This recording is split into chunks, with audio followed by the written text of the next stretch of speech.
வணக்கம் நண்பர்களே, நமது சேனலுக்கு உங்களை அன்போடு வரவேற்கிறேன். இன்னைக்கு நாம பார்க்க போற இந்த நூல் விளக்கத்தை தயவு செஞ்சு கொஞ்சம் கூட ஸ்கிப் பண்ணாம முழுமையா கேளுங்க. ஏன்னா இன்னைக்கு நாம ஒரு மிக முக்கியமான வரலாற்று ஆவணத்தை ஆழமா அலச போறோம். அதுதான் அன்றன் பாலசிங்கம் அவர்கள் எழுதிய விடுதலை புத்தகம். இது வெறுமனே ஒரு வரலாற்று பதிவு மட்டும் கிடையாதுங்க. 1980களில் நடந்த பல ரகசிய அரசியல் சந்திப்புகளையும் ஒரு போராட்ட காலத்துக்கு பின்னாடி இருக்கிற மிக ஆழமான தத்துவார்த்த கோட்பாடுகளையும் நேரடியாக பேசக்கூடிய ஒரு அரிய புத்தகம். சரி, எந்த தாமதமும் இல்லாம நேரடியா விஷயத்துக்குள்ள போயிடலாம். மனிதன் சுதந்திரமாக இருப்பதற்கு சபிக்கப்பட்டிருக்கிறான். பிரெஞ்சு தத்துவஞானி ஜீன் பால் சார்த்ராவோட இந்த ஆழமான சிந்தனையோடு தான் இன்னைக்கு நம்ம பயணத்தை ஆரம்பிக்க போறோம். உங்களுக்கு தோணலாம், ஏன் ஒரு அரசியல் வரலாற்று புத்தகத்தை தத்துவத்துல இருந்து ஆரம்பிக்கிறோன்னு. 80களில் நடந்த துப்பாக்கி சத்தங்களுக்கும் ரகசிய அரசியல் சந்திப்புகளுக்கும் மத்தியில ஒரு போராளியோட மனம் எப்படிப்பட்ட சிந்தனைகளால கட்டமைக்கப்படுது?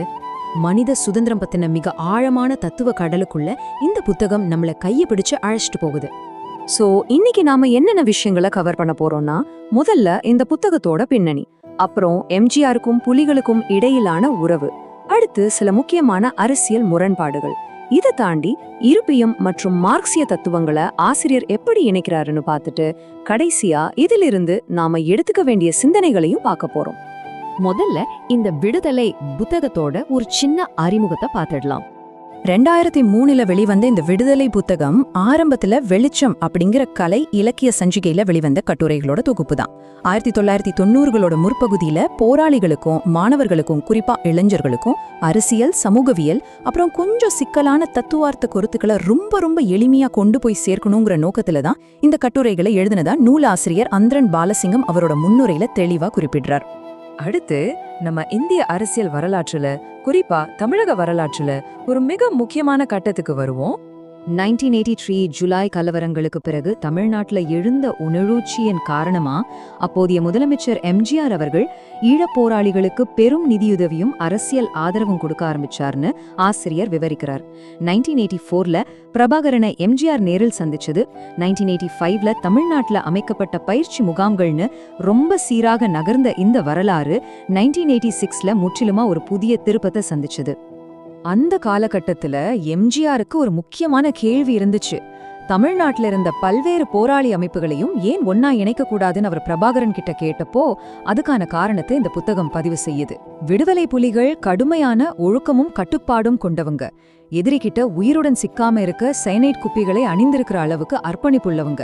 ஆனா ஏனைய சில இயக்கங்களிடம் அந்த அளவுக்கு ஒழுக்கமோ கட்டுப்பாடோ இல்ல, அவங்களுக்குள்ளே நிறைய முரண்பாடுகள் இருக்குன்னு பிரபாகரன் எம்ஜிஆர் கிட்ட விளக்கியதா ஆசிரியர் இதுல குறிப்பிடுறார். சரி, இவ்ளோ சுமூகமா போயிட்டு இருந்த உறவுல விரிசல் வர என்ன காரணம்? அந்த அரசியல் முரண்பாடுகளை பார்ப்போம். 1986 தீபாவளி அன்னைக்கு சென்னையில இருக்கிற சூளமேட்டுல பிளாட் அமைப்பினர் நடத்தின துப்பாக்கிச்சூடு சென்னை மக்களிடையே பெரும் பதற்றத்தை ஏற்படுத்துச்சு.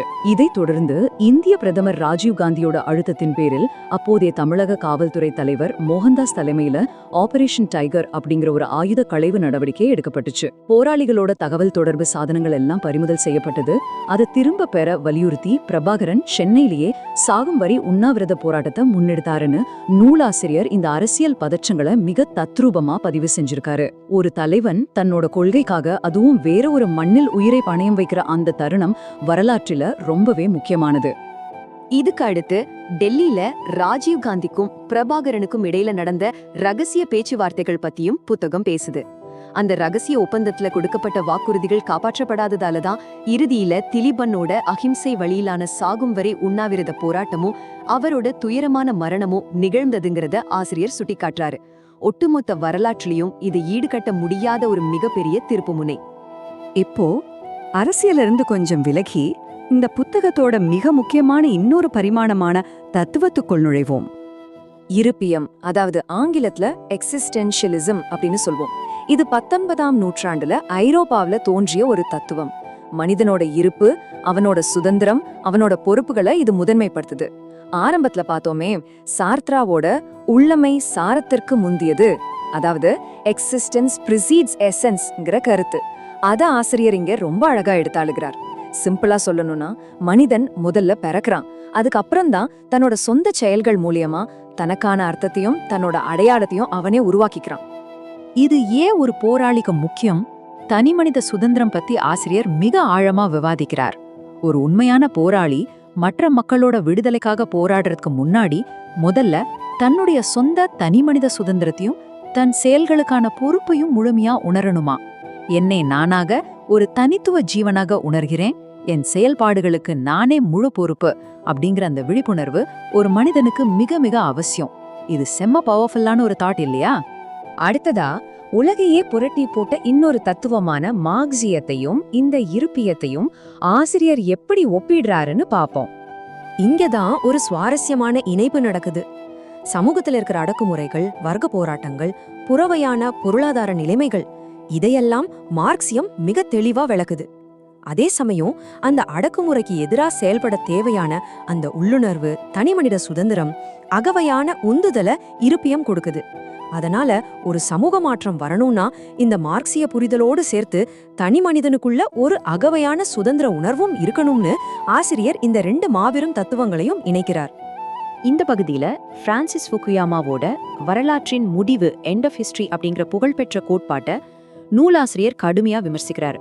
முதலாளித்துவமும் தாராளவாத ஜனநாயகமும் தான் மனித சமூக வளர்ச்சியோட உச்சகட்டம் அப்படிங்கறத அவர் சுத்தமா ஏற்க மறுக்கிறார். உலகளாவிய முதலாளித்துவ கட்டமைப்புகள் எவ்வளவு பலமா இருந்தாலும் சரி, புறவயமான உலக நிலைமைகள் எப்படி இருந்தாலும் சரி, மனிதனுக்குள்ள இருக்கிற அந்த அகவயமான சுதந்திர தாக இருக்கு பாருங்க, அது ஒருபோதும் அழிவதில்லை அப்படிங்கறத ரொம்ப ஆழமா நிறுவுகிறார் அண்டன் பாலசிங்கம். சரி நண்பர்களே, வரலாற்றையும் தத்துவத்தையும் இணைக்கிற இந்த ஆழமான பயணத்தோட முடிவுக்கு வந்துட்டோம். இப்போ இந்த மொத்த அலசலையும் உங்ககிட்டயே விட போறேன். உங்களுக்கான கேள்வி இதுதான். நாம பார்த்த இந்த வரலாற்று நாயகர்கள் எடுத்த முடிவுகளுக்கு பின்னால் இவ்வளவு பெரிய தத்துவ பின்புலம் இருக்குன்னு தெரிஞ்சுக்கிறப்போ அவங்க செயல்கள் மீதான நம்ம பார்வை எப்படி மாறுது? இதுக்கான உங்க பதில்களையும் கருத்துக்களையும் தயங்காம கீழே கமெண்ட் செக்ஷன்ல பதிவு பண்ணுங்க. அரசியல், தத்துவம், வரலாறு இதுல எல்லாம் ஆர்வமுள்ள ஒவ்வொருவரும் கண்டிப்பா தேடி படிக்க வேண்டிய ஒரு புத்தகம் இது. Highly recommended. இந்த நூல் விளக்கம் உங்களுக்கு கண்டிப்பா பயனுள்ளதா இருந்திருக்கும்னு நம்புறேன். மறக்காம இந்த வீடியோவுக்கு ஒரு லைக் பண்ணிட்டு உங்க நண்பர்களுக்கும் ஷேர் பண்ணுங்க. நம்ம சேனலுக்கு சப்ஸ்கிரைப் பண்ணிடுங்க. இது போன்ற இன்னும் பல ஆழமான சுவாரஸ்யமான விளக்க பதிவுகளோட உங்களை மீண்டும் சந்திக்கிறேன். நன்றி, வணக்கம்.